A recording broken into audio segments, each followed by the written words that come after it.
दमन 3D Bhajpa प्रभारी दुष्यंत पटेल और प्रदेश भाजपा अध्यक्ष महेश आगरिया के मार्गदर्शन में दमन जिले के दुनेठा भाजपा मंडल समिति के नए पदाधिकारियों की नियुक्ति की गई। ये नियुक्तियां प्रदेश भाजपा उपाध्यक्ष फाल्गुनी पटेल तथा दमन जिला भाजपा अध्यक्ष भरत पटेल की उपस्थिति में संपन्न हुई। ये कार्यक्रम दुनेठा भाजपा मंडल अध्यक्ष योगेश पटेल की अध्यक्षता में आयोजित किया गया, जिसमें मंडल के नए पदाधिकारियों का चयन किया गया। नियुक्त पदाधिकारी इस प्रकार हैं: उपाध्यक्ष भाविक सोमा पटेल, अरविंद पटेल, सोमा पटेल। महामंत्री रोहन पटेल, रौनक पटेल।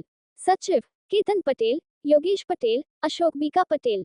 कोषाध्यक्ष मनीष पटेल। सोशल मीडिया संयोजक अजय हलपति।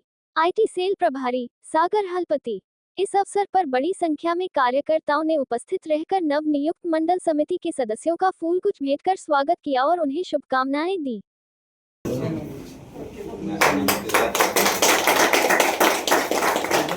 भारतीय जनता पार्टी दादरा नगर हवेली दमन एवं दीव प्रदेश के प्रभारी श्री दुष्यंत भाई पटेल जी, प्रदेश अध्यक्ष श्री महेश भाई आगर जी।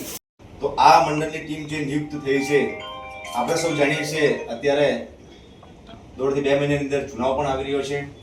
આ મંડળ એક એવી ટીમ છે કે આપણને ચુનાવ જીતાડવા માટે મંડળનો ઘણો મોટો રોલ રહે છે। મંડળની ટીમ આપણી મજબૂત હોય તો આપણે ચુનાવ 101% આપણે જીતી શકીએ છીએ, કારણ કે મંડળની ટીમ દરેક બૂથ ઉપર કાર્યકર્તા સાથે સંપર્કમાં રહે છે અને મંડળના અધ્યક્ષથી લઈને એમની પૂરી ટીમ એમની મોટામાં મોટી ભૂમિકાઓ રહી છે।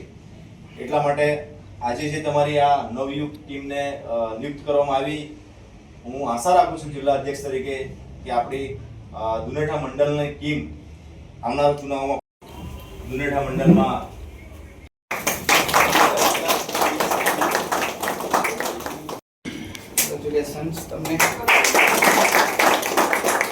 आदरणीय प्रभारी दमन दीव दादरा नगर हवेलीना दुष्यंतभाई पटेल તેમજ આપણા પ્રદેશના અધ્યક્ષ મહેશભાઈ, જિલ્લાના પ્રમુખ ભરતભાઈ તેમજ અહીંયા બધા બેસેલા મારા ભાઈઓને મારા નમસ્તે।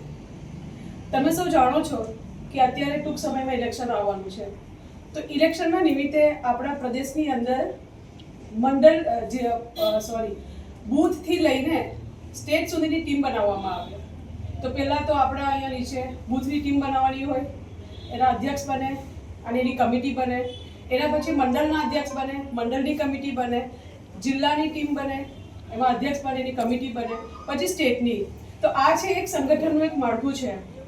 તો એ બનાવવાનું શું રીઝન છે કે આપણે ભારતીય જનતા પાર્ટીની અંદર એક સામાન્ય કાર્યકર્તા જે જમીનથી લઈને મતલબ પાર્ટીની અંદર સક્રિય થાય અને આપણી પાર્ટીને એકદમ મજબૂત બનાવે। તો એના માટે શું છે, સંગઠન એટલું ઇમ્પોર્ટન્સ ધરાવે છે કે સંગઠન મજબૂત હોય તો પાર્ટી મજબૂત થશે।